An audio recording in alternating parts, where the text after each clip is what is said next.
Don't be distracted. We live on location. It's a little noisy outside. They doing something outside the CNN towers here, but we straight. We got the blackest one with me, D Miles, and this is a very special one, near and dear to my heart, because I got my OG, my man Zeke, Isiah Thomas, man, the legendary Chi-Town baller, Hall of Fame, Isiah International, y'all. Check it out. Boy. Thank you for coming. Welcome. Yeah. This is legendary status. First question we ask everybody who come on the show: when you first got to the NBA, who was the first person to bust your ass? Who was the first person to like show you like this is the highest level to play on? Ooh, there was a lot of them. Actually, before I got into the NBA, because all the pros would come back to Chicago and play. Well, sometimes. But I would say the first guy probably was Mo Cheeks. Maurice Cheeks, fellow 76ers. Chicagoan. Yeah. Fellow Chicagoan. Yeah, we I was my first couple of games, I played well. We opened up against Milwaukee.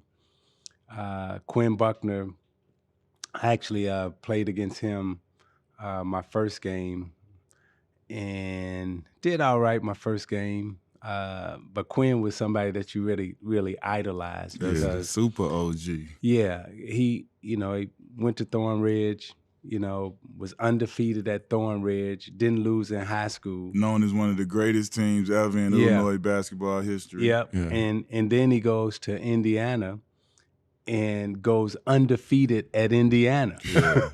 High school and college, How they don't talk about that? Well, it's like, Quinn, in my opinion, Quinn don't get enough respect as a winner, right? In the model that he established. So that was my first game. So I'm walking out and I'm looking at him like, oh, this gonna be a bad night. This gonna be a bad night. But lucky enough, I did all right that night. And then, I had a couple of good games. And then we played Philly and Mo Cheeks stepped on the court. And, so all my Chicago, my 1-2 between the legs, my crossover, all that, he just sat there and was like, nah, I ain't going for none of that. But no, Mo Cheeks was the one that first gave that woke you up. Yeah. This is the highest level.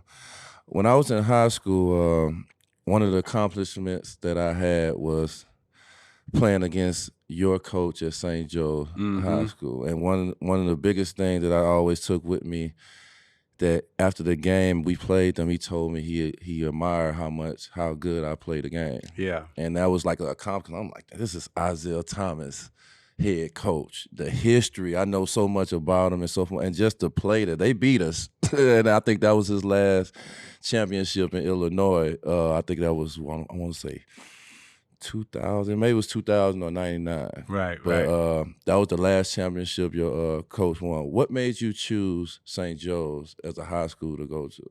That actually was really my last choice, and my mom and my brothers them actually chose it for me, which they did my whole path. I originally wanted to go to Weber or Gordon Tech. My brothers. Yeah, my brothers played in the Catholic League. My oldest brother, Lord Henry, still has one of the highest scoring games in the Catholic League. And so I grew up, he went to St. Philip's. DePaul at that time was a high school. DePaul was a high school and a college. Then they had Loyola, they had Fenwick, so forth and so on. So that was my whole upbringing in terms of following my older brother, watching him play. So I remember taking a visit to Weber High School, and I was like, this is where I want to go to school at. And I remember the varsity coach looked at me and he said, you too little, man. You can't play. You too small. I don't know if you're going to be able to play. And I was like, well, I think I can play. He was like, nah, I think you're too small. So then we tried to go to Gordon Tech, the same thing. And there was a Christmas tournament at St. Joseph High School, and my grade school team, Resurrection, was playing in it. And, Mr. Pingatore came over, introduced himself to, my mom and my brothers and everything, and said, I think he can come to school here. And it was far, man. Going from the west side of Chicago out to St. Joe's, it felt like that trip took us in the car just to get to the game. It felt like it took us 2 hours to get out there. Yeah. But, you know, he said the right things to my mom, said the right things to my brothers, and before you know it, I was at St. Joe's. Him as a coach like this, he's one of the best coaches ever to coach in Illinois' history. His program, like for over 30, 40 years that he done built and the players that he done brought out there. What from that program that you took from it to prepare you to go to Indiana, like to go to the next level? Because I know you had a lot of success, and his program is like legendary. I was fortunate enough to play for 3 coaches who all had the same belief system. So my biddy basketball coach, Johnny Gage, he believed in passing game, where you pass, move, cut, and it was basically free-flowing. So what they call positionless basketball now, that's what we were playing back then, and that's how we grew up. You never went to the court and said, "Hey, you the power forward, you the center, you the," So the label of positionless basketball, I was playing that way in grade school. Then when I went to high school, Mr. Pingatore, remember they used to call it passing game. Right. And that's the way he played, and that's what he taught. And then when I went to Indiana, that's what Coach Knight taught, passing game, pass, move, cut, think, free flowing. So I never grew up in a system where we had plays. Yeah. Like only time I called the play is when I got to the NBA. Yeah. And the only time I ever ran pick and roll is when I got to the NBA. Mm-hmm. Because most of the time you was passing, moving, cutting, setting screens, moving without the basketball. So I remember my rookie season, they gave me the playbook. I was like, what is this? I had never seen a playbook before. And if you go back and you look at any of our games that we played at Indiana, or even against when you played against my high school coach, they never used a board to draw things up on. They just always talked you through what you had to do out on the floor. Yeah. So the verbal communication and getting to know your teammates' tendencies is what you were really taught. Yeah, I feel like the reason they beat us at state, because the adjustments he made throughout the game. Yeah. Like he steady made adjustments. Like it was like something he did in the first quarter, you didn't see it in the second, third, or fourth. Yeah. Like I understand St. Joe's, but like Indiana.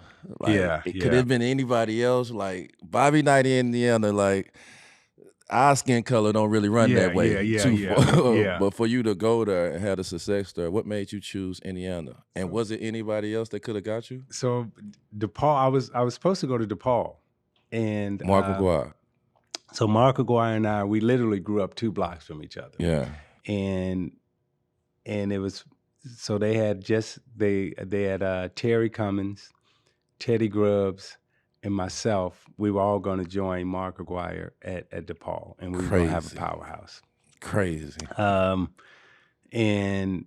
Ray Meyer was recruiting me, and then Coach Knight came to the house. I'll never forget that visit. Coach Knight came to the house, and when you're getting recruited out of high school, I mean, we was dirt poor. Yeah. And, all our visits had to be in the daytime because we didn't have no lights. Yeah. So, and you couldn't tell the recruiters, hey, man, we ain't got no lights. Right. You can't come at night. Yeah. Right. And I never forget, this one coach came, and I won't name the school, but he came in, had a briefcase, opened up the briefcase, and now he said it was $100,000 in there.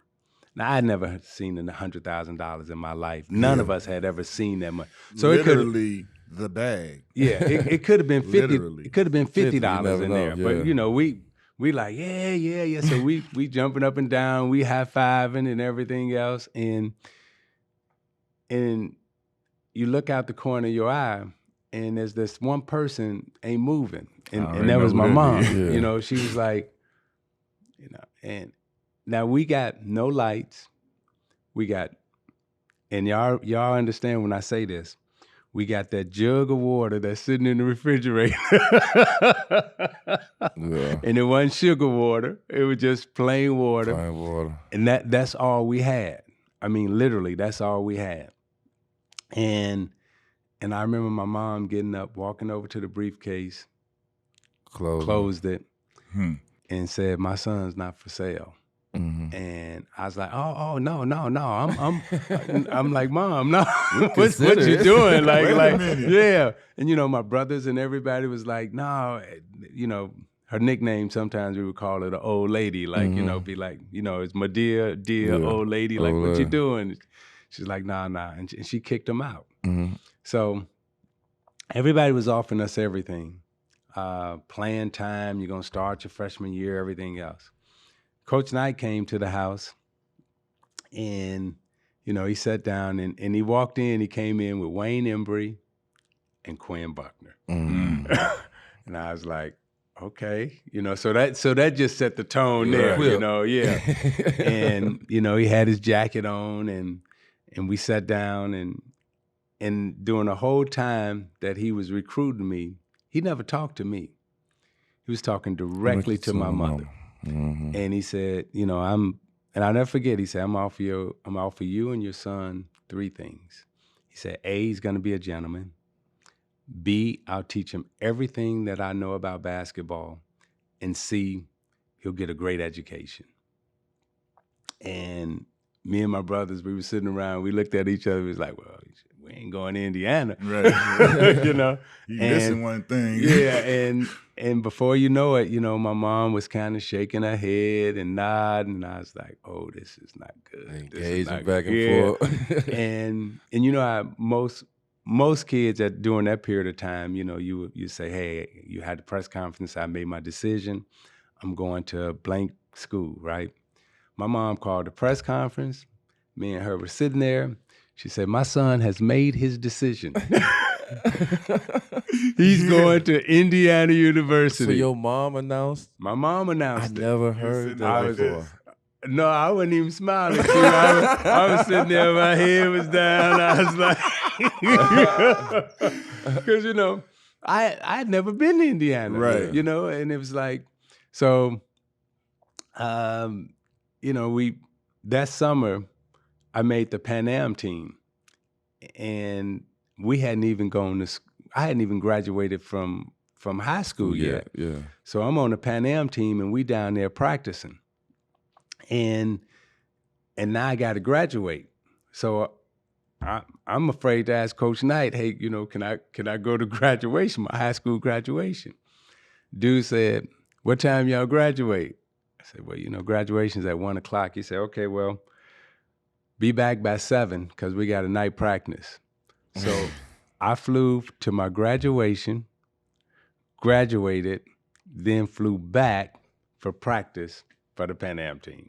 Wow. I was like, wow. We're in the point where when you was in Indiana and you was with Coach Knight, you was like, what did my mom and I get myself into? Oh, that was being day by one. this tough coach, by Coach Knight. That was day one. So Mike Woodson was responsible for recruiting me. Woody. Yeah.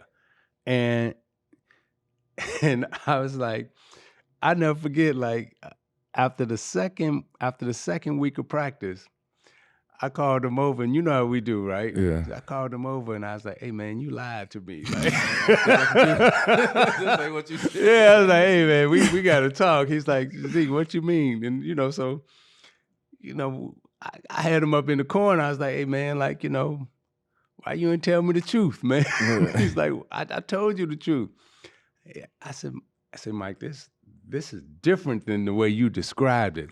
And he's like, no, it's going to be all right. And eventually it was, because what ended up happening was I was a high school kid, like all of us was, where we said we wanted it tough, but we really wanted to take the easy way. Right, yeah. Right? We didn't want to go to class all the time. Mm-hmm. We didn't want to be at practice on time all the time. We didn't want to practice hard all the time. And the only thing that coach was really making you do was do all the things that your mom and your dad was making you do at home, and you thought when you got to college, you was gonna have some free freedom. will. Yeah. And he was like, no, that's not how it's going. Like, you're gonna be at school every day. These are your classes. Yeah. And by the way, somebody gonna be checking to see if you in class. And if you're not in class, then that's your, you know. Right. And so those things helped me tremendously. And I look back and I just say I'm so lucky and fortunate that I had a coach and coaches who had the courage to coach me. Mm-hmm. They weren't trying to be my friend. They weren't trying to hang out with me. They was like, look, this is what you got to do. You got to be a good person. You got to go to school, and you got to go out there and compete. Mm-hmm. That was it. How hard Bobby Knight was on y'all, what relief did you get after you won the national championship? Like as a team, I know Bobby Knight, he running you, he on your ass, he just on you every day, and you know, you always want that reward at the end. Yeah. So for a team like y'all won it. That's the reward. Y'all went through hell to get to sunshine. Yeah. Well, I mean, like Q played for me, you know, in New York, and he knows the kind of coach that I was. So when I say this, he'll understand it. You know, to have great freedom, you also have to have discipline. Self-discipline. And what Coach allowed us was great freedom. Now think about this when I say this. We had no plays. We had no under or side out of bound plays.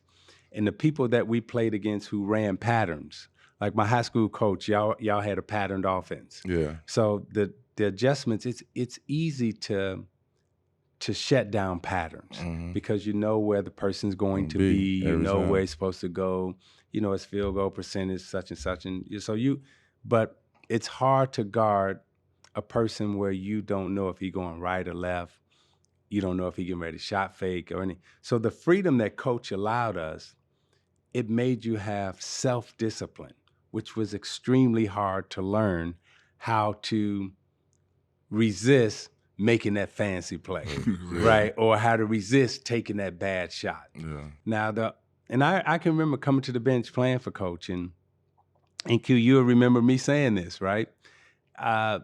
You would sit down and he would say, "Can you make a shot right now?" You know, a game, you down 2. You down 2, it's like 2 minutes to go, we need a bucket. And it's like, "Hey, can you make a shot right now?" Right? And if you say yeah, it's like, "All right, now, play for you." And you better make this shot. Yeah. Right? But by the way, if you can't make the shot, I remember we sitting in the huddle, right? And Coach asked Whitman, he goes, "Whit, can you make a shot right now?" And Whitman goes, "Nah, Coach, I can't make a shot right now." Don't put that pressure on me. It's like, "Nah, I can't make a shot right now." You know? And so then he looks at me and he called me Pee Wee. He's like, "Pee Wee, can you make a shot?" I said, "I can't make a shot, but I think if I get by him, I can make this layup," you know? And so he was like, "Okay, well, we're gonna run the shot clock down. We're gonna run the clock down to X, and then I want to, you know, clear out, and you know, you try to beat your man to the basket." And that's how he coached. So the confidence that he instilled required you to have great self-discipline. So on all the ways that I grew up playing and the coaches that I had, they gave you great freedom, but it also made you have to have such discipline where you had to be in shape. Like you say, Coach Knight would run us. In practice, I never ran a sprint. We came to practice and we would practice 1:45 every day on the nose. Yeah. And now every drill and everything was intense. Yeah. Right? Now, if you got fatigued or tired during practice, then you better do some work on your own. Offside. Yeah. But that's how I grew up playing. That's how I learned the game. You win the championship and you decide to go to the NBA. Mm-hmm. You get drafted by the Detroit Pistons. Yeah. Was it a possibility it could have been somebody else? Did you want to go to somebody else? I wanted to come home. You wanted to go to Chicago. I wanted to go to Chicago. And you wound up going to Detroit. Yeah. I mean, because growing up in Chicago, Detroit's the enemy, right? I mean, it's like the Green Bay Packers, the Detroit Lions. Exactly. It's Somebody like- coattail Anthony Davis there, man. We seen him sitting Packers game, the Packers game with Green Yeah. Bay stuff on. I'm appalled, AD. Yeah, we need to talk. The Bears fans on them, huh? So I'm like, hey, so Mark and I don't know if this has ever happened again in the draft, where two kids grow up in the same neighborhood and they 1 and 2 in the draft. Mhm. And we both wanted to go to Chicago. And Chicago had 2 picks in the draft that year. They were drafting 4 and 6. Y'all couldn't make that far. We was trying. I mean, every interview. Y'all try to sabotage. I sabotaged every interview. I remember I went to Dallas, and Dallas had the number 1 pick, and Dick Motta was the coach, and I watched him coach the Chicago Bulls, and I remember him asking me, "Who do you think the best player in the draft is?" I said, "Oh, Mark Aguirre. You know, Mark's the best player in the draft," because at that time he was. Yeah. And he said, "You know, do you think you can play here for me in Dallas?" And I said, "No, I don't think I would fit your system, because your system is geared towards forwards. You know, Bob Love, Chet Walker. You know, everything you run is for the forwards, and I'm not going to be a guard that comes down and pass it and go stand in the corner. That's not the way that I know how to play." Yeah. So he got mad, and I was happy that he got mad, because that mean I wasn't going. I'm doing everything I can to slide to number 4. One pick closer Right. to the shot time. Yes, Detroit had 2, New Jersey had 3, Chicago had 4. So I'm like, okay, well, I can I can go in there and just tell Detroit I don't want to play here. So I remember I sat down with Jack McCloskey and Will Robinson. And Jack McCloskey was asking me all these questions, and I was intentionally answering every one of them wrong. I was sending them down the wrong.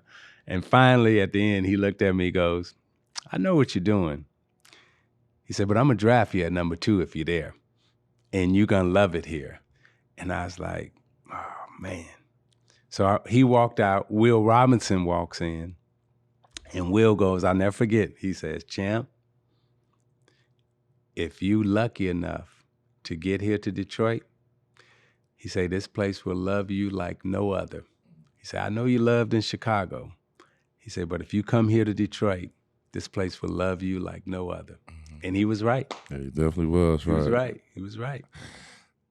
The Bad Boys team, you get this label as a Bad Boys team, y'all rough and tough and all that stuff, but my history of the game I grew up loving, like, all the players from, like, I'm talking about, y'all had 12 players, and the personalities, the characters, the game from everybody in NBA history is so many personalities. Can you speak on some of the teammates you had, and then, like, the Joe Dumars, the Rodmans, the John Sallys, the Mahorns? Like, they are a big personality in our league, and, you know, we grew up on that. So the team that you had to assemble to win them championships with, can you speak up on them? I'm glad you say the team that we had, because we identified and we represented ourselves as a team. Yeah. We came as one unit with one thought to win the game, not as individuals trying to be great within our team. It truly was a team concept that allowed everyone to be known, right? And you know, we used to say, "Let it be known," and everybody gets a chance at a slice of the pie. But if you're an individual walking in, then you get all the glory. Yeah. So I am happier today about the way people think about our team. Yeah. Because all the people that you just named, you know, those guys were, you know, 6 men coming off the bench. You know, Buddha, Vinny, you know, Vinny, microwave, Rodman, Sally. Yeah. I mean, so from a team standpoint, how many players that played on a championship team that still have the name notoriety that our team had? So top to bottom. Top to bottom. So that's how we marched, and that's how we played. Now, it was a league that was moving towards individuality, and we resisted that. Yeah.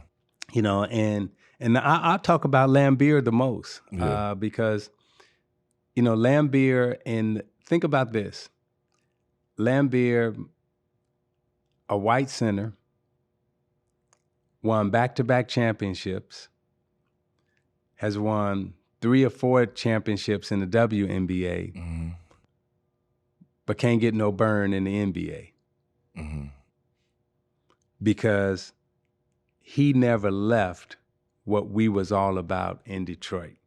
He never stepped out of trying to be, he never tried to be an individual. Yeah. He stayed within the team. Stayed in his lane. Now, if he would have been a little bit more selfish, maybe you got the different opportunity. then people in the NBA maybe would look at him differently. But you can't name a player of his stature that has had the success that he's had and not been rewarded for that hasn't had an opportunity to coach in the NBA. Yeah. And so I look at it and I just say, you know, what we stood for and what we still stand for today in terms of team over individuals, that has stood the test of time and is still, you know, how can I say it, is, in my opinion, what the game should be about.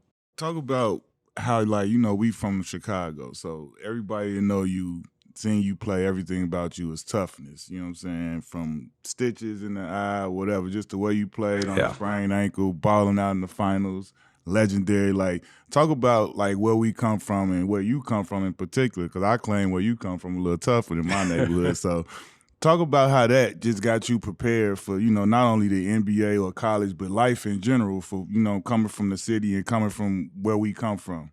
I grew up on the west side of Chicago, and the west side of Chicago is that it's that side of town that the tourists don't talk about. You know what I mean? It's like when people talk about Chicago, it's the south side. And, you know, everything happens on the south side. And the west side is like that place where the expressway runs through. Yeah. You know, and, you know, we grew up, you know, again, we was dirt poor. And I grew up every single day. My first thought waking up in the morning was, where can I get some food at? Like, really, that was my first thought every day. Like, where can I get something to eat? And, you know, I can get it on the way to school. I can steal somebody lunch at school. You know, and then you had to fight on your way to school and on your way back from school. And, you know, the way all of us grew up, particularly in Chicago, you literally had to walk out your door and you had to look across the street and make that decision if that guy who was standing across the street, if he's gonna let you walk by or if it was gonna be a fight. And if you didn't guess right on that day, you could die. You could literally die. Yeah. So your decision-making skills got sharpened, they got honed, and, you know, and if you looked at that guy and you was like, okay, well, I'm across the street, and then he crossed the street too, then you just got to go back the other way. You got to find another way to school. You definitely noticed the warning signs by growing up, how we grew up. Yeah, so, and then you had to learn to fight. Yeah. So, and I got good at fighting. Yeah. And I actually, you better. You ain't gonna be here right now otherwise. Yeah, and I actually started enjoying fighting. So, and then I remember I took karate, right? And I got all the way up to my black belt. And, you know, you have to fight each time to get your belt. Yeah. And I'll never forget, I was standing there and I was getting ready to fight this dude named Jerry. And he was a black belt and I had got my purple and I was fighting. You got to fight to get your black. And he broke out, you know, you bow sensei, and he broke out into his stuff and he looked at me. I was like, nah. I was like, this guy, like, because, you know, you're supposed to hold your punches back and everything. Yeah. And I was like, nah, this dude gonna hurt me, man. So I I remember I took my belt off, and I was like, I don't want the black belt that bad, because Jerry would have hurt me. He looked like, how you look at somebody and you just know like, I'm about to fuck you up. Yeah, and I was like, I knew I couldn't beat him. Yeah. Right. So I was like, nah, I'm done. But fighting and just trying to get food.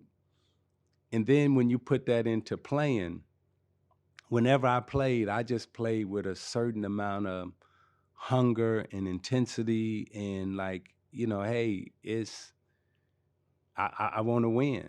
And that was just in me. That was just the way I played and the way I competed. And I sit here today and I look at some of them guys and they still mad at me 30 years later. And I'm like, damn, man, we was just, it was just a game. Why you still mad? I don't know. It's like, I don't understand. Like why you so angry? Because all we was doing was playing. I mean, you was playing, I was playing, you was competing, I was competing. Why you still mad? And like, this was what it was. Yeah. Like, So speak about how special was it because I know how tight. I mean, me, I got to see you up close and personal playing for you and Big Homie. How special was that for you and Mark to have him be able to come join that? Like you say, y'all go way back, grew up 2 blocks from each other, and I know how tight the bond is. So for him to be able to come there, then win a chip too, and be a part of that, and y'all be together and doing that, how dope was that?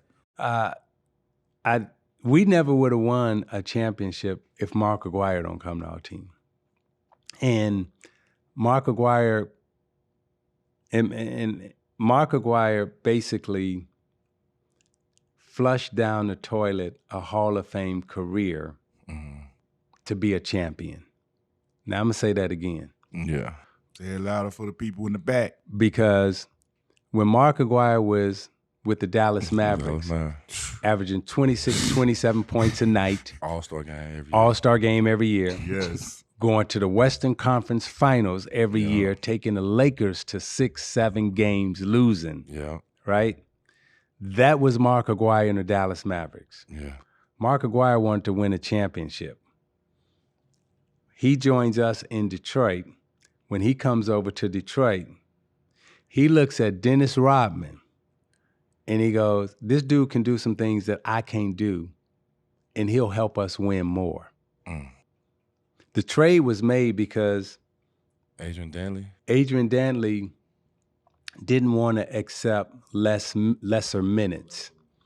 And Rodman was, Dennis Rodman, and he was coming. He was coming. And so when Mark came, he looked at Rodman and he was like, I don't need to play 40 minutes a night. I'm good playing 20, 22 minutes a night, and I'll share, keyword share, I'll share the other time with Rodman. Well, that's when we took off. Mm-hmm. That's when we started dominating the league. And because Rodman defensively, rebounding wise, he was doing stuff that nobody had seen before. Yeah. Now, if Mark was a selfish player, Mark is saying, no, I got to get my 26, I got to get my 27 points, I got to get my minutes, so forth and so on. Now, the big picture, right? Mark Aguirre has not been rewarded for being an NBA champion, back-to-back NBA champion. Yeah. Mark Aguirre would have been rewarded on a Hall of Fame stage had he stayed in Dallas and averaged 27 points and lost in the Western Conference Finals every year. Yeah. Right?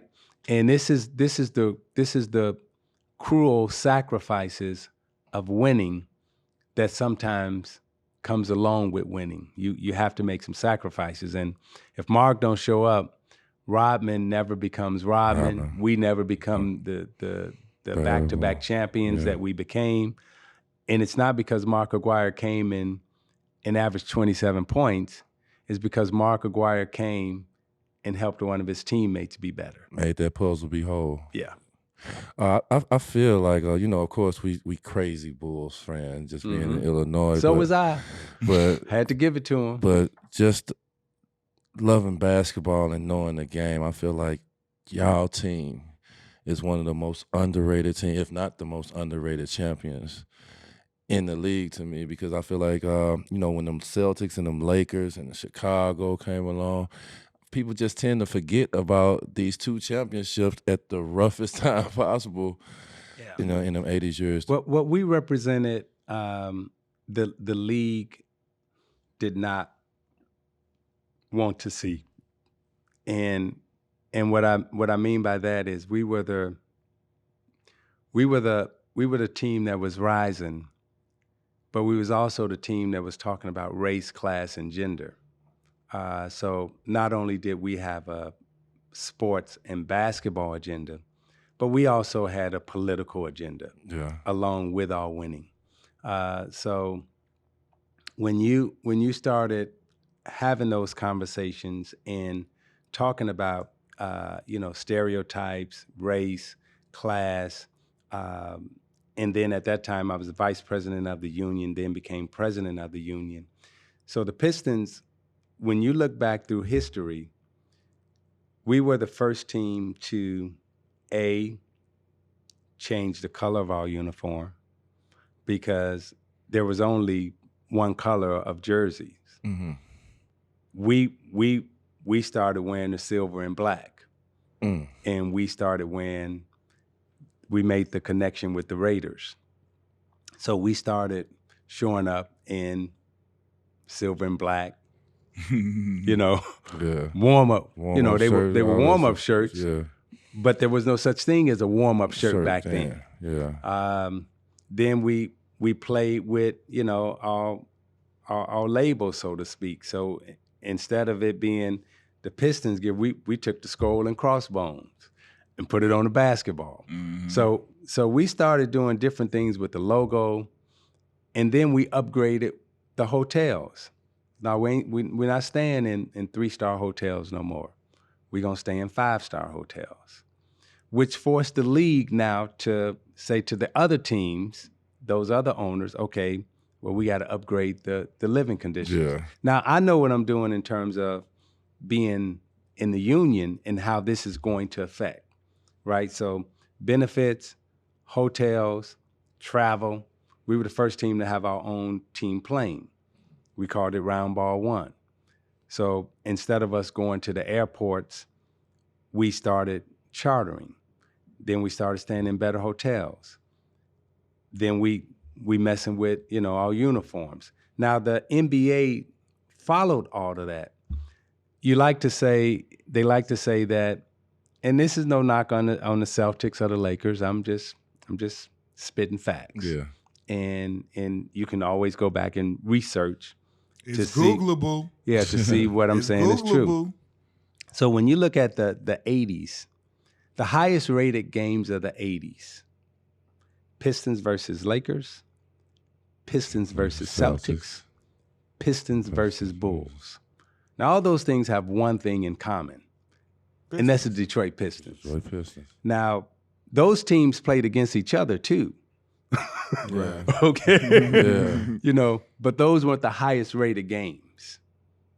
And when you talk about where the league moved from in 85 to 90 in terms of the growth of the league, you can look at the merchandise that the Pistons were selling. You can look at the crowds that we were drawing and the TV ratings. Now, I give the Celtics and the Lakers a lot of respect for what they did in the 80s. Mm-hmm. But there was another team that really helped that curve too. Yeah. And it just wasn't the Lakers and the Celtics. Yeah. The biggest crowds that watched the basketball game, those were happening at the Silverdome in Detroit, where we was putting 60,000 in, 40,000 in, 50,000 in. And by the way, those 60, 40, 50, they wasn't against the Lakers or the Celtics or the Bulls. Hey, another, I can say I was a part of one part where, it's Googleable, where I feel like you impacted a change in the league. When we was with the Knicks, when you started making us wear suits head to toe. We like people talk about the dress code, and you know, I feel like all of us that played that, we feel like it was a direct answer to what we were doing, because obviously the league office is and everybody there are at all of the Knicks game every time. So anytime we assemble for anything, you getting on the bus, you getting on the plane, anything as a team, full suit, tie. You're gonna be dressed properly. And we was hot. Like, man, what's Zeke on, man? This man, like, we had, man, people had to go get in their pockets, go get some suits and all this. You in New York City, you can't be looking crazy. I remember talking to Man, you like, I'm yeah, talking boy, you got that about suit on now, boy. Then like the thing that was crazy, because it was like literally we did that year one. The next year they implemented it league wide, and we was like, we was like, well, this ain't. I mean, the rules that they even put the league on weren't even as firm as ours. So we was like, this don't matter. I can literally remember when I left and went to the Heat. I was like, man, this is the first time in like 4 years that I ain't gotta wear a full suit, like for real.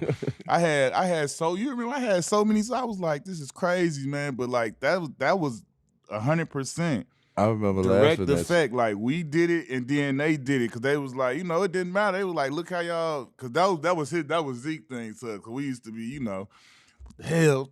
He like, man, he like, look, y'all look good. Y'all ready for whatever. He like, y'all don't want to hear this from me. He like, but y'all look good. He like, y'all don't. The whole league, look, I remember laughing at him the year before, like, boy, y'all buying all them suits and all that stuff. And I'm giving them a hard time, and then the next year they changed the rule. Yeah. So I gotta go to the same person and make my order for my 10 suits and my walkers and all that stuff. One of the questions I wanted to ask you, like, you and Joe Dumars is one of the best 1 and 2 in the history of the game. You see 1 and 2s out here now. You see Steph and Clay. Love Steph and Clay. You see Dame Lillard and CJ McCollum. You know what I'm saying? You see these guys. To see that combination, because that was one of the things I loved about the old Pistons team, you and Joe Dumars. Yeah, you had all them guys that was rough and tough and rebounding and doing all that stuff, but you and Joe was like something to other. Speak about the relationship with you and Joe and how y'all got the chemistry to kind of feed off each other. Because I used to look at the game and the looks y'all used to give each other.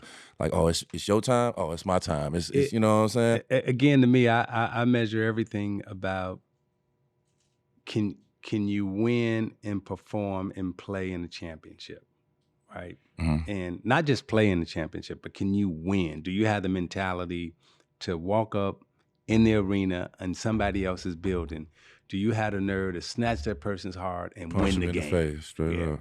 And you know, we use punch in the face analogies, but we don't really mean punch in the face. But we mean our mentality our energy is gonna make you feel like we done punch you in the face. You know how you walk into a restaurant and or we let's say we on the court and we playing, right?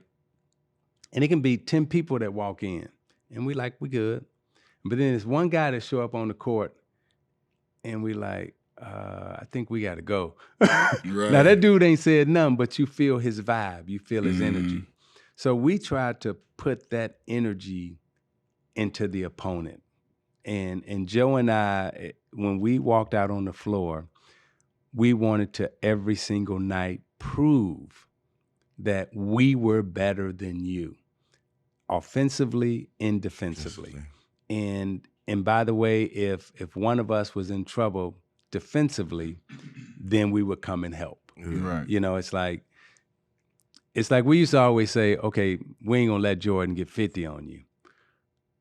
But he did. Yeah. You know? Right. Yeah. But at least we had the mentality that, okay, I'm coming to help. Yeah. Now when I get over there, I may not be able to do nothing. But at least when you turned around and he scored on you, you see all now. You looking at your teammates saying, okay, I ain't by myself. He ain't scored 50 on just you. He scored 50 on us. Yeah. Right? And that's the way it was. Now, everybody else, you know, our mentality was like, we coming in not to score on you, we coming in to shut you down.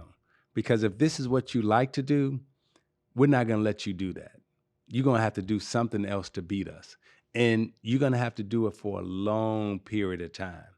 And the odds are, if I make you do something a long period of time that you're not used to doing, and I get to do what I wanna do, like that, then I'm gonna beat you. And then you're gonna be mad at me.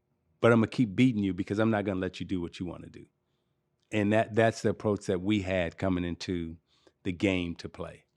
The dream team come up, and all my favorite players on this dream team. Yeah. And I'm just as pissed off as you about you not making that dream team. But you didn't make it, and so far we move on, and then you make the Hall of Fame. Then they announce you top 50 greatest of all time history. That Hall of Fame and that 50 of the top 50th player of the history, what did that mean to you? None of us wake up or start playing basketball and say, oh man, I'm gonna make it to the Hall of Fame. Right. Or I'm gonna be one of the top 50 players. Right. Yeah. I mean, you don't even, that's not even like a thought. You didn't even think that was a thing. That's a hope. Not even a hope. It didn't exist at the time. Yeah, it's like, and then when they say you made that, right? And for a little dude like me, I mean, y'all big, right? And I know y'all, I walk in the room now and y'all look at me and I look at y'all like, damn, there's some big Straight up. you know? But being a little dude and then being, you know, honored or selected,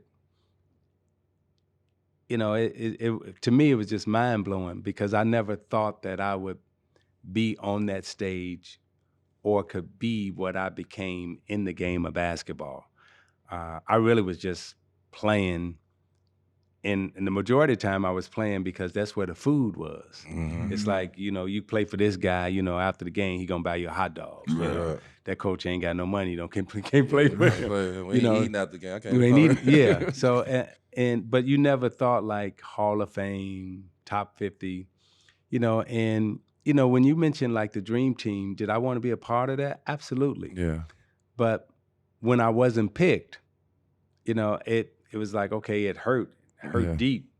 But at the same time, I still rooted for the USA to win. Of course. And I watched every game. Yeah. You know, and I was looking at it like, man, I could have been playing, right? You know, you still fantasizing and still wanting to be. But after a week went by, I wasn't bitter no more. It was like, if you haven't had that experience, which all of us have had, trying to make a team. Remember they used to write your name, right? You know, and you see if you made the team. And, you know, sometimes you didn't make the team or you was on that second piece of paper. Yeah. Well, that's how I looked at the dream team situation. It's like, okay, well, I didn't make the team, but I rooted for everybody who was on the team. Like I couldn't look at that team and say, oh, well, Stockton the scrub, he shouldn't be on the team. I couldn't do that because he's not. Don't worry, don't worry. We did that. No, but I feel you. I feel no, but I'm all saying, due respect. I mean, I'm grown now. I'm adult, and I play in the league, so I respect it different. But I'm just saying, when it happened, and when we was at the crib, we had our emotions. Like, wait a minute. Yeah, we had our emotions. And Shaq was supposed to be on there instead of lateness. So those was the two little asterisks. But you know, we had our emotions. Yeah. But at the same time, those were. You mean Stockton is a Hall of Fame player, and I respect it different. Like I don't feel the same as I did as a kid, as an adult. Now. So I had the privilege of being a little older than, and also had won some championships. Mm-hmm. So while I may have been bitter, and may have been disappointed, it didn't lead me to hate. You know, like, oh man, like I wanted Magic and them to win. I wanted and then I mentioned Magic, right? You know, for Magic to be a part of that team after being out of the league with HIV and having his career cut so short, you know, I look back at that and I say, hey, you know, I probably wouldn't have had the fortitude to say, hey, I'm gonna step back and let Magic be. Yeah. I was happy that the basketball gods said, Isiah, let Magic have his stage instead of you. Yeah. You know, and then and you know, during that period of time, probably couldn't think that way, but now that I'm older, right? And I can look back and say, that moment, while it would have been good for me, that letting Magic have that shine, letting Magic be that, what it did for him and what it did for the basketball community and HIV and everything else, oh, that was way bigger than Isiah Thomas not making. Sacrifice. Yeah, so it was like the basketball guys have a way of working things out, and at the end of the day, Magic being in that spot instead of me being in that spot was the right thing for the basketball community. Speaking on your relationship with Magic, one of the best moments I feel like I had and saw on TV when y'all did the sit down with NBA TV and y'all came back together. Like, and I look at it like this, for me, I'm sure like you too, we grew up, you know, idolizing y'all, looking at y'all. So when I'm sitting there, I'm looking at y'all cry. I damn near was crying. I'm like, fuck is going on? Can you tighten up? Like, say it with your chest, boy. I'm like, damn. I'm like, you know what I'm saying? But I'm like, I'm sure anybody that saw it could feel, you know what I'm saying, the raw emotion. Like, how was that for you, just being able to come full circle and get back locked in with Magic like that? It was a beautiful moment for me in him. And it just goes to show you the power of compassion and forgiveness. And the lesson that I think he and I both learned that I hope we show to the world is that there's two things. A, you always got to talk. Whenever there's a third party in the middle whispering in somebody's ear and you don't talk to your friend, then it gets muddy. Mm-hmm. I think the power of us coming together, and he and I didn't truly understand the power of our friendship to y'all generation, exactly. The generation under.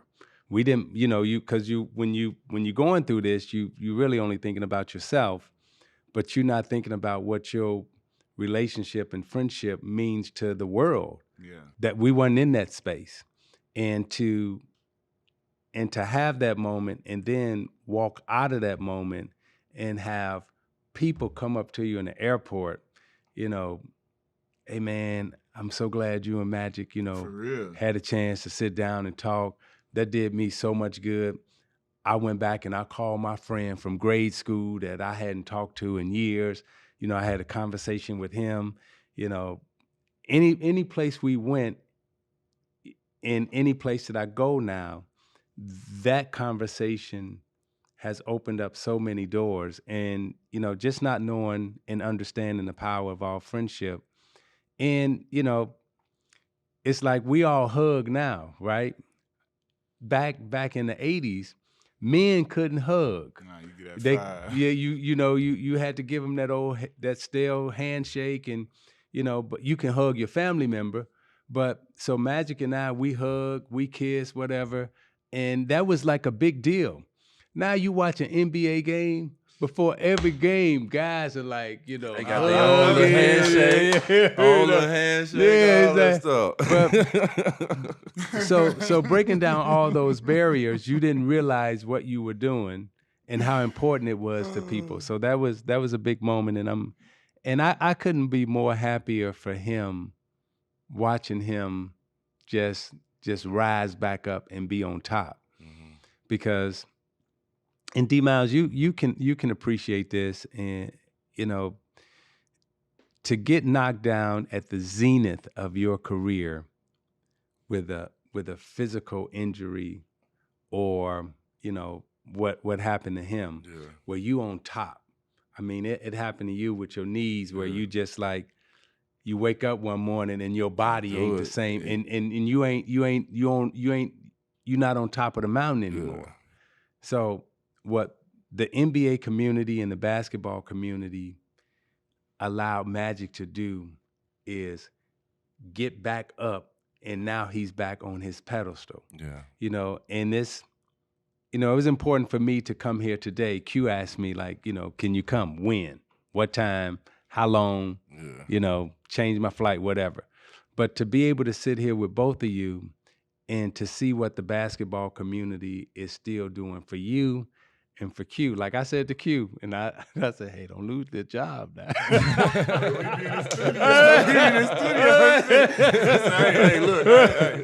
look at us. Look what we doing. Hey, you don't want to mess this up. Keep it light.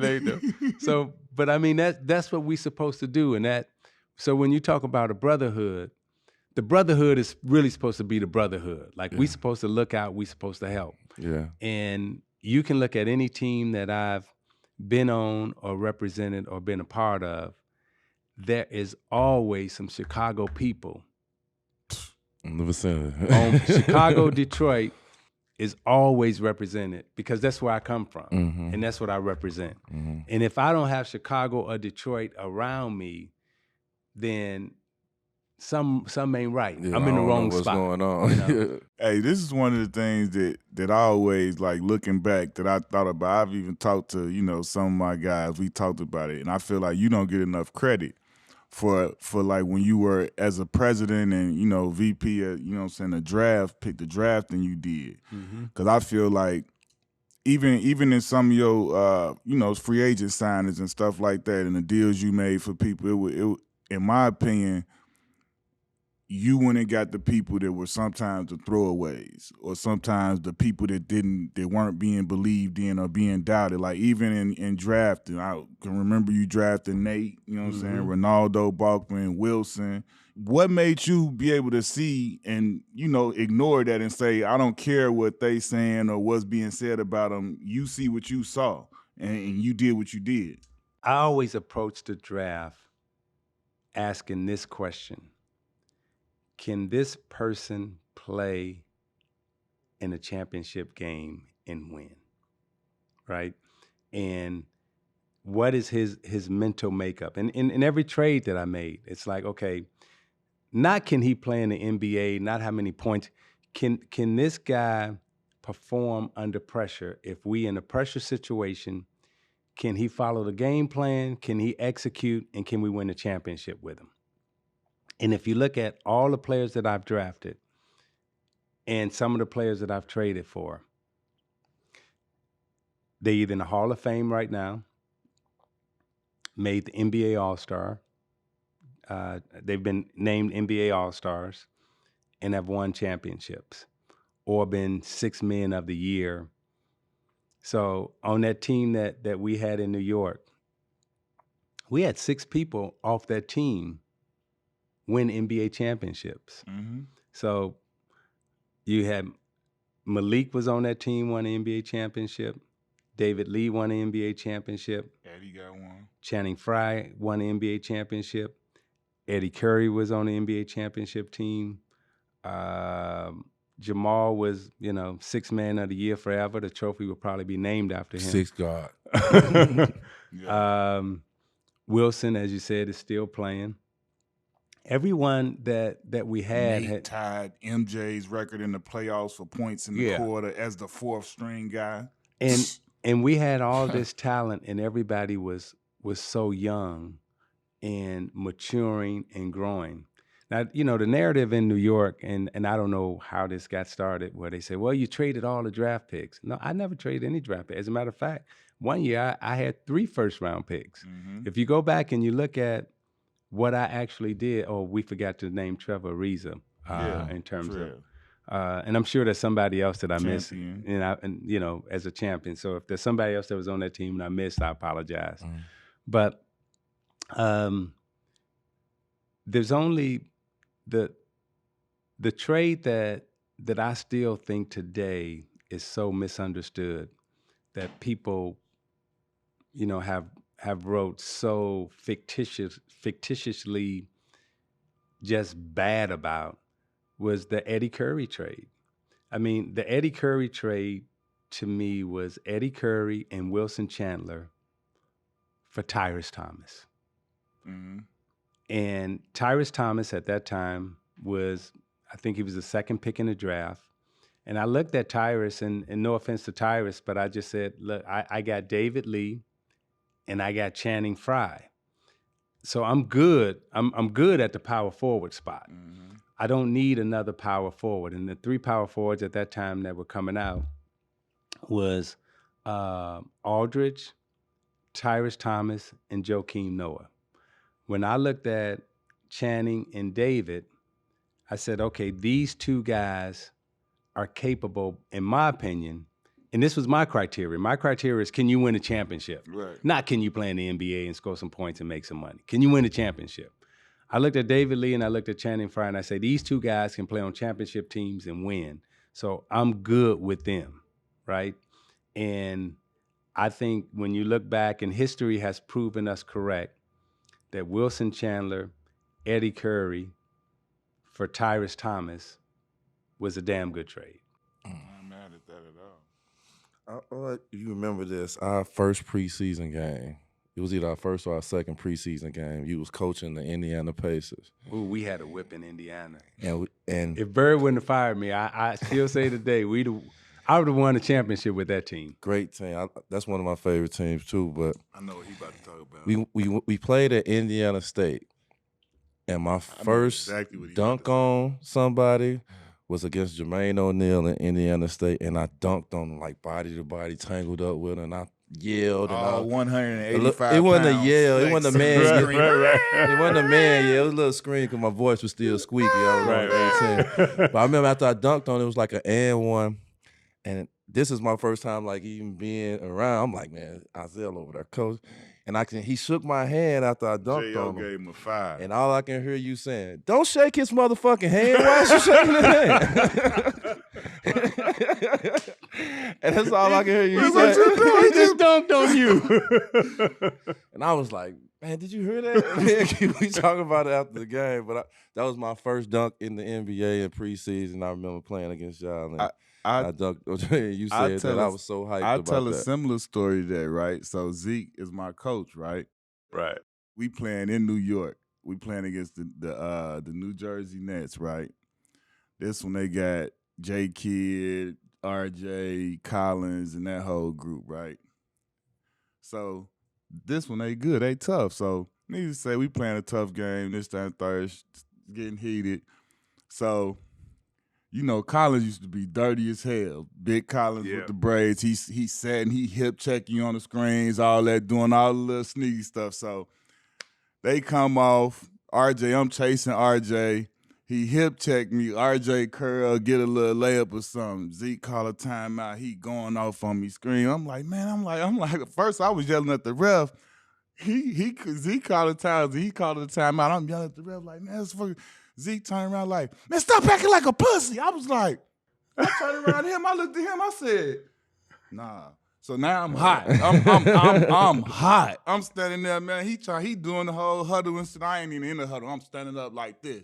I'm hot, bro. I'm hot. Next play come out, right? Same play come. RJ coming to do this. Curl off. Collins about to set that screen. Run them over. Boom! Laid his ass down and fell all over him, elbow into him, got up, then I turned him, called me a pussy again. Do it again. Zeke was like, he was like, that's what you supposed to did the last fucking time. Like, he like, I don't want to hear that. That was you. I'm like, man, I said, Zeke, he really crazy. He wouldn't have scored the basket. Yeah. You gave up 2 points. Yeah. Every point count. Hey, Every point count. Every point I will count. never forget that. I said he had me 38 hot. I say somebody is about to get all of this. I'm talking about, man, I tried to dive there, but man, I tried to dive my elbow until I was so mad. I was like, man, dude, because you know everybody looking at you like, see, you called you a you know what I'm saying? I'm sitting there like. Let me ask you this: who did you grow up like trying to pattern your game after? Like, who was the guys that you looked at and was like, I want to be like? Damn. All my older brothers. I mean, all my older brothers, you know, and, you know, my older brother, Lord Henry, was, you know, one of the best basketball players I ever seen. Yeah. You know, as a kid growing up, I mean, he was smooth. You know, he ended up getting strung out on heroin, you know, but he was, man, was he good. I mean, and I just wanted to play like him. I mean, he was Be somewhat better than him. yeah, I mean, Yeah. it was and he would put on a show every time that he played. And And I never forget my other brother Larry used to always say, Junior, you just can't play. Like anybody can play. Yeah. Like you got to make them feel it. You know, you got to make them feel it when you play.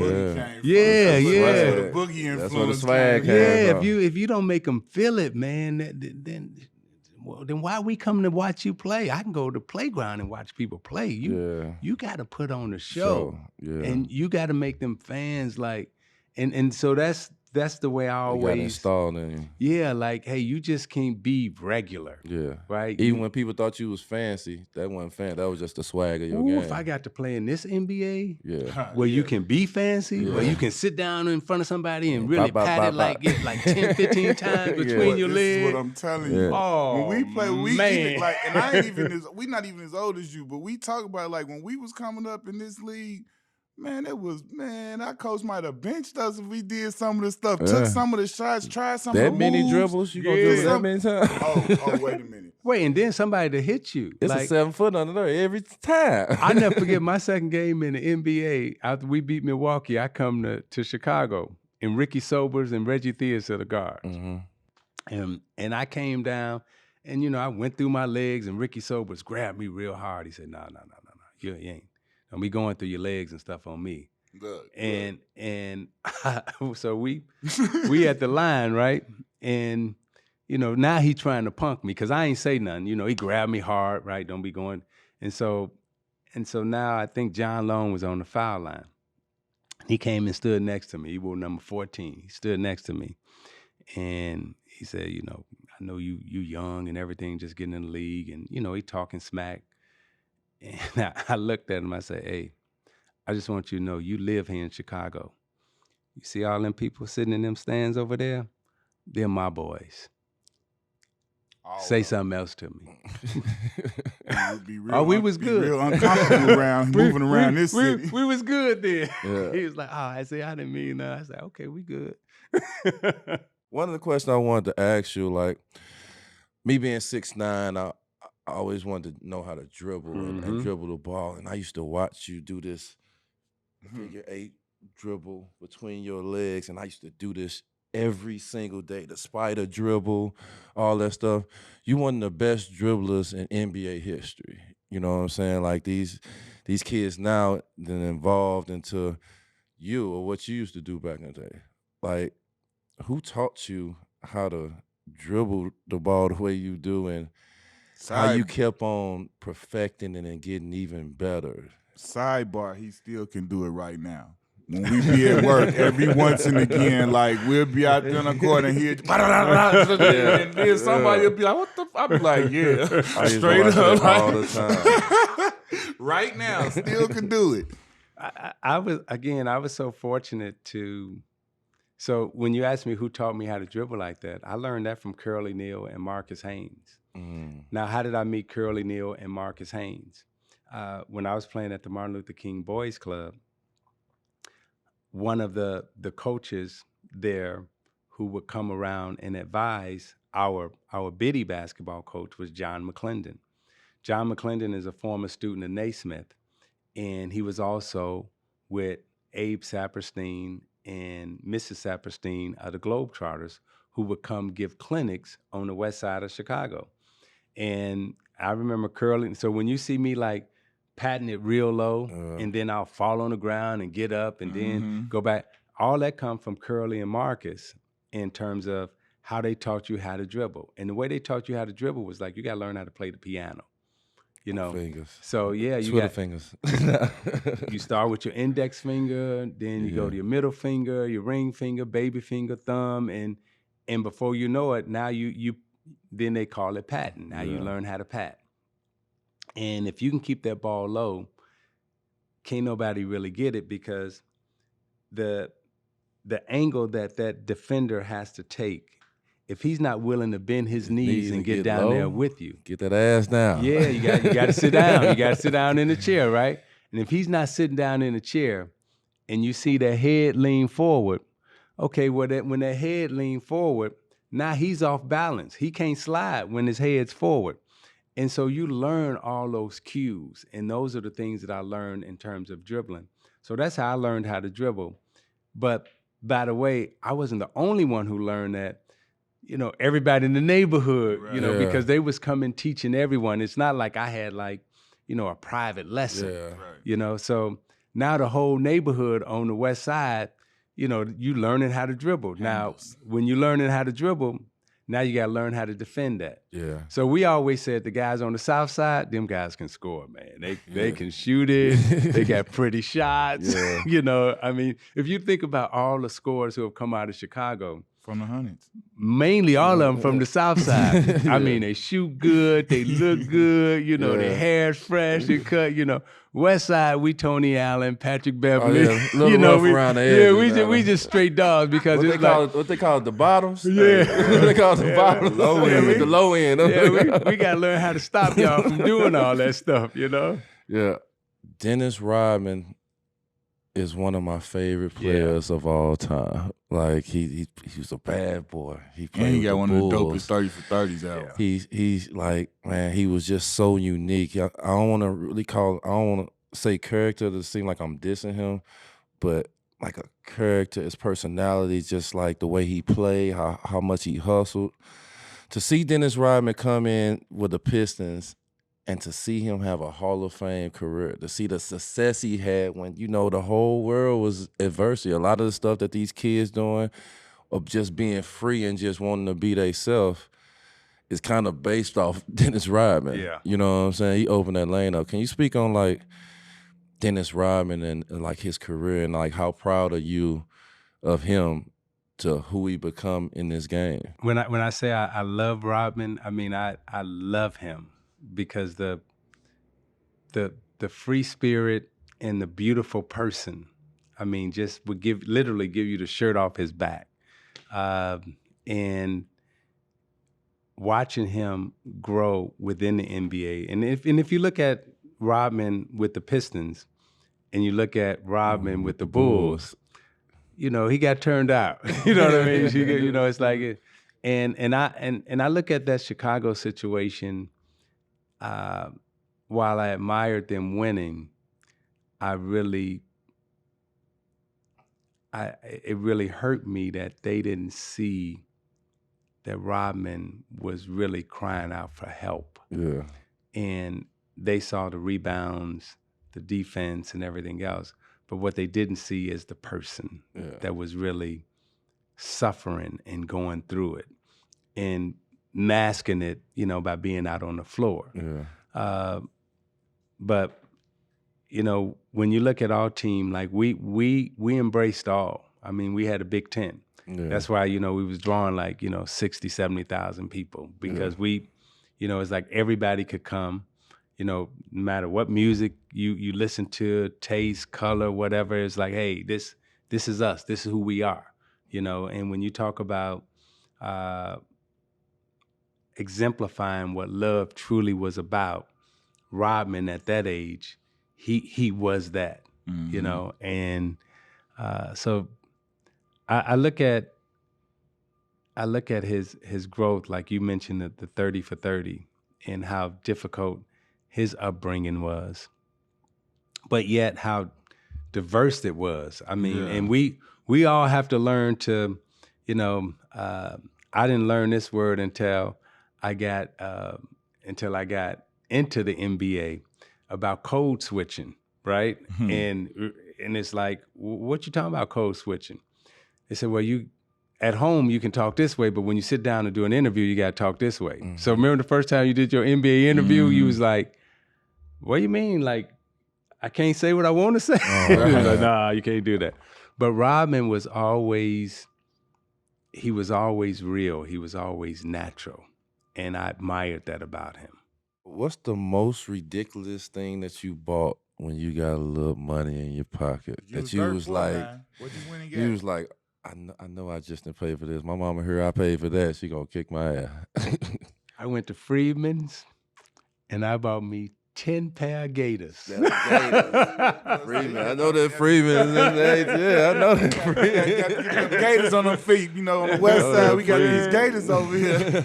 I had a pink pair, I had a white pair, I had a green pair, I had a blue pair, and then I had some I had some pink and white shoes. I had some green and white shoes. So all the things that you dreamed of, like I never had any clothes. See, I always had to wear my sister's clothes because my brothers, their clothes were too big for me. So I had to wear my sister's clothes. That's why I know you was wearing your sister's clothes too. So you learn to button up your blouse on the left hand side, and it's like, cause this clothes that fit. And it's like, hey, I was wearing her black patent leather boots because I had no clothes. Yeah. So all my sister clothes fit. Yeah. And I couldn't wear my brother's clothes because they was too big. So when I got into the NBA, only clothes that I had. You going to buy some drip? Yeah, I had so I made the Olympic team in 1980, and they gave you those Levi jeans and that vest, and that's all I had. I was wearing that every day, like them jeans, and so when I got into the NBA, man, I went and bought me clothes and shoes and hence why he is the flyest as he is today. And the other thing, right, when I first got my apartment, I didn't know how to pay bills. And I ain't never want my gas or my lights or the phone bill to get cut off. So every time I got a bill, I would send the light company an extra $200 because I was like, I don't never want my lights cut off. I need this on all my time. phone. Yeah. It's like, so I remember my girl coming home and she was like, why you got credit on your bills? I was like, hey, I don't never want the lights to go out. I don't never want the gas to go out. I got an extra dollar too. Just right.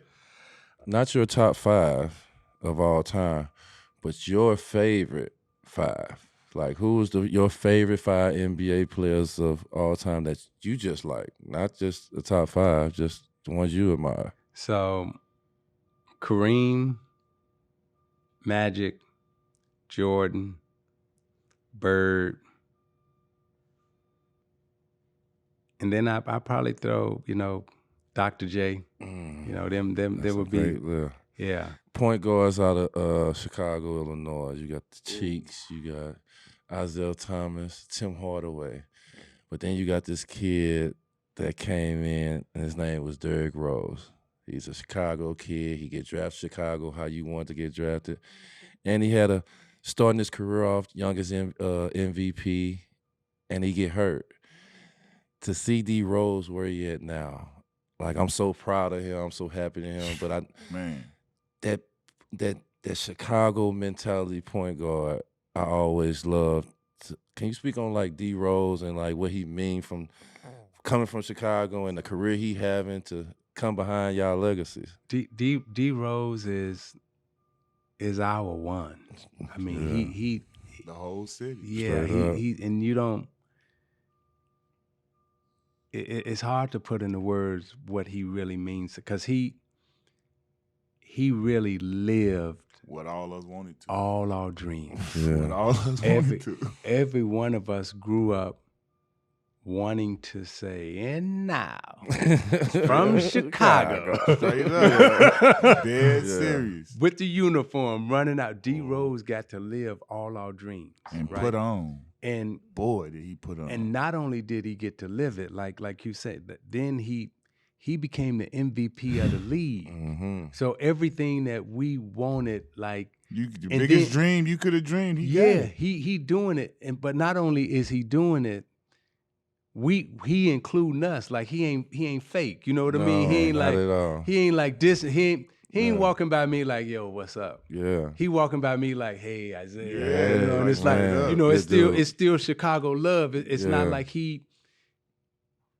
ain't like he left home. You know what I mean? It's like me and D Rose, I felt like we can go to Vienna's. You know, we could still get a hot dog. You know what I mean? That's and so for him to be doing that in Chicago and then be named the MVP, dunking on everybody, having that attitude where he just like, I ain't got to say it, but you know what I'm bringing. That was what I loved about him, because even though he wasn't like the trash talker, everything in him still said Chicago without him saying a word. My grit, my grind, the way I'm coming in here and the way I'm banging. I'm like, it was just like, I was like, I talk so much stuff like that young boy from the crib. Boy. I mean, that, and that was our one. And then when he got hurt, I think it hurt all of us that we couldn't reach out to him and say, hey, don't play. Just stop. Just let it. Just stop. 2 years, 3 years, sit out here. Yeah. But that Chicago grind is like, nah, I'm going to play stop. through injury. I ain't going to stop. I ain't going to stop. Now, Perseverance. Now, before he went to Detroit, I remember I called him up and I said to him, same thing that Will Robinson said to me. I said, you ain't gonna never get loved more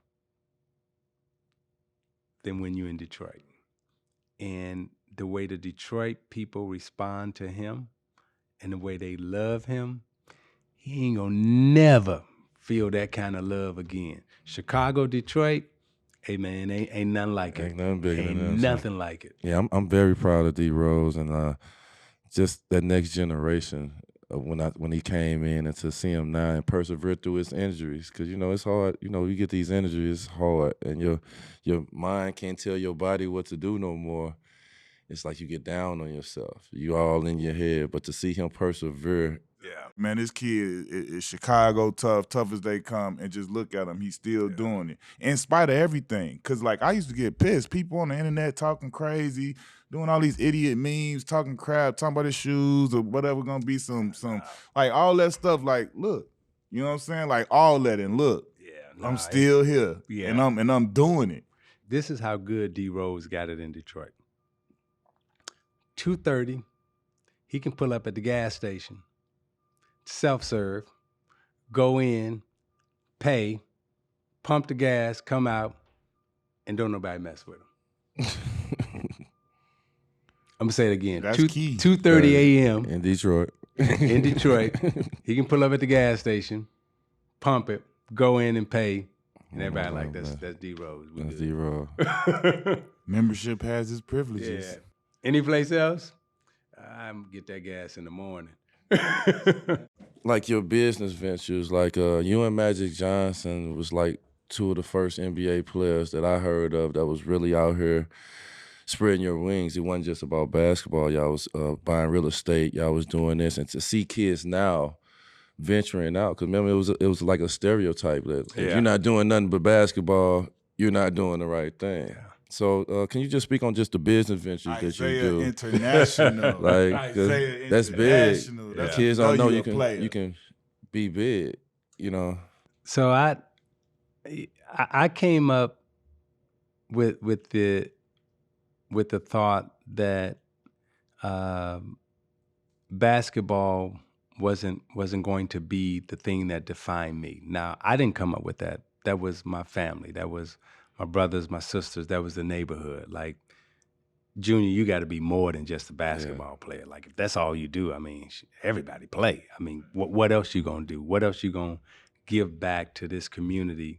And I'm not talking about a basketball story. What you gonna do for the community? Yeah. How you gonna make this money work for you? How you gonna make this money work for us? You want to go back to your community and you want to make a change. And how do you make a change? Food, clothes, and shelter. Yeah. And that's where I kind of operate. That's where I come in. The other thing, how I got started was really, if you look in the sports and entertainment bucket, coming out of the NBA, my first acquisition was the Toronto Raptors. I became the co-founder of the Toronto Raptors. There was two teams that started internationally, the Raptors and the Vancouver Grizzlies. There's only one international team outside of the United States right now. That's the Toronto Raptors. That was the one that we founded and started. Vancouver failed, and now it's in Memphis. So when you look at the success that we've had business-wise and what the Raptors was all about, and you look at their colors, you look at the way they march, the way they walk, the way they talk, I mean, you really are seeing Chicago, West Side, Detroit in the Toronto Raptors. And that was kind of my first business acquisition in terms of going into international business, in terms of the international space. So that's why we call it Isiah International, because we do business worldwide, not just necessarily here in the United States. To see them win a championship now, like you think back on like the time where this all started. Yeah. You was here when we just opened the gym up and cut the lights on. To see them winning, to see that country winning, the celebration and the happiness. How proud of the Toronto community that you was of them getting that championship. Unbelievably proud, and a vision and a dream come true, and watching it lived out. And you know, we probably would have won it earlier had I not left, because the team that we had in Toronto. Again, you talk about positionless basketball and the way we were moving towards playing. So you had Stoudemire at the 1, you'd had Camby at the 5, you got McGrady and Christie and Vince Carter. Those are your 5 players. You put that young 5 out. It's a problem. You know, your point guard is perfect in terms of Stoudemire shooting the 3, breaking down, penetrating. Camby in terms of a roll man, pick, pop, pass it. And then you got Christie, McGrady, and Carter. You got problem. You got problem. That's a squad. So to watch them grow and still maintain the values and become the champion that they became, it was just beautiful watching it. And then not only did they take over Toronto, but they took over Canada because the Grizzly left. So, you know, now when you talk about the Raptors, you talk about Canada. Mm-hmm. You don't talk about one city. Yeah. What are your thoughts on Jamal Crawford still not being in the league, being picked up by anybody yet? Like, how ridiculous is this? This is where the excuse me when I say this, but this is where the numbers guys got it wrong, and they don't understand the impact of Jamal Crawford, because his game speaks for itself, but his personhood, you should want this guy on your team. In your locker room. In your locker room. I mean, on your coaching staff. Somewhere. Jamal Crawford not being in basketball ain't right. Lets me know that there are a lot of NBA offices that don't understand what the essence of the game is about. Not what the papers and the numbers say, but you know, the essence in the locker room, right? I mean, you win basketball games on the plane ride, on the bus ride, and in the training room. That's where the winning takes place at. You know, like Hamilton say, I want to be in a room where it happens. Mm. Those are the 3 rooms where it happens. And Jamal Crawford impacts every single one of those rooms that allows people to get out on the floor and feel good about themselves. I mean, Q, in New York, Jamal Marbury. I mean, 2 lethal guard combinations. Marbury being from New York, going through a lot of emotional things that he was going through in New York. Like, most people don't realize Marbury's father died in the stands watching him play while the New York fan audience was booing his son. I remember that. Mm. And they booed when they did the damn moment of silence at the damn anthem. Yeah, I mean, so I'm watching Marbury go through tough situations, you know, personally within his family, you know, within his marriage, then, you know, his mom, you know, I mean, his dad, and then having to deal with, you know, so all of that's going on. And Jamal Crawford, I mean, Q, you was going through your stuff, you know, because we was dealing with a lot of death, right? And the NBA wasn't equipped at that time to handle any of that. So we dealing. And then on top of that, my mother died. You know, not to laugh or make joke of it, but Jamal Crawford, during that period of time, you talking about somebody showing up for practice every day with the same attitude, playing the same way, and then you had Nate doing all his crazy, and Jamal like, "Come on, Nate, you can't do that right now." Seattle I boys. remember Nate was going off on on something, and Nate couldn't stop. Like once he get wound up, and he was young, right? He just have to keep talking, right? And I remember I turned around and I looked at Nate, and I was getting ready to go off on Nate, and Jamal just like moved and stood right in front of Nate, so I couldn't see him. Yo, it was literally it was to the point where like we'd be on a bus or the plane or something. Nate'd be doing too much. He'd be, Nate! They'd go sit down. It'd be like, oh man, but we had fun. We had a lot of fun.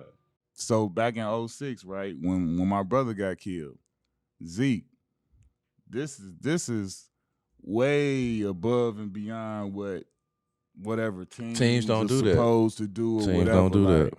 When I say the way you held me down, me and the fam, Yeah. always love. Yeah. And everybody need to know it because, whatever, shit get talked about, whatever, I know. And what he did for me and my family, not only then. Yeah. When my brother passed, I don't even want to say everything he did. Just know that it was above and beyond. You feel me? What any team or anybody was gonna do. The whole team, flight, everybody came to the funeral, but just forget about that. Just for real, the whole support. The weeks after when I was wilding, like Zeke was there. Like, yo, Support. you gotta chill out, bro. Like you know what I'm saying? Like, and then you fast forward to even when the robberies and stuff was happening in Chicago. Like, no teams ain't doing this. There was plenty of people playing at hoops, working out at hoops, living in Chicago.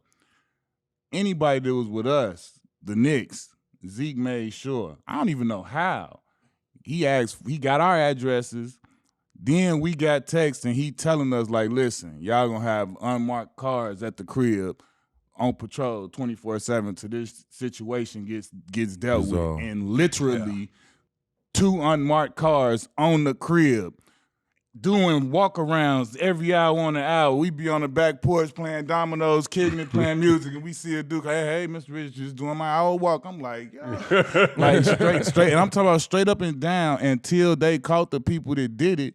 They was there. Yeah. Like, we ain't, like, the whole city, all the hoopers and everybody was on alert. They all trying to rob NBA players and follow them home and all that. We ain't worried about nothing. Yeah. So I want everybody to know how the OG really, when it mattered. Like, not no talk, not no nothing, like, showed and proved. Yeah. And you always got my love. It's mutual, brother. Love you too, forever. All right, man. So as we wrap up, we got to show our love. This is the D Miles, a.k.a. Knuckleheads, Black Box. Got you some little merch. That's what I'm hoodie, talking about. hat, and then, we got very, very special sponsors. Hennessy, very special, and they hit you with the Knuckleheads edition bottle for the legend. Man, y'all got Knucklehead edition. Y'all got on the bottle. Now, this is great. Did you ever think when y'all started doing that it would develop into all of this? And still living. Had no clue. It's Still definitely living. a blessing. That's the blessing of this game. This game can take you so many different ways. This is beautiful, man. Merch. Yeah. Yeah. No clear. I'm gonna be rocking this.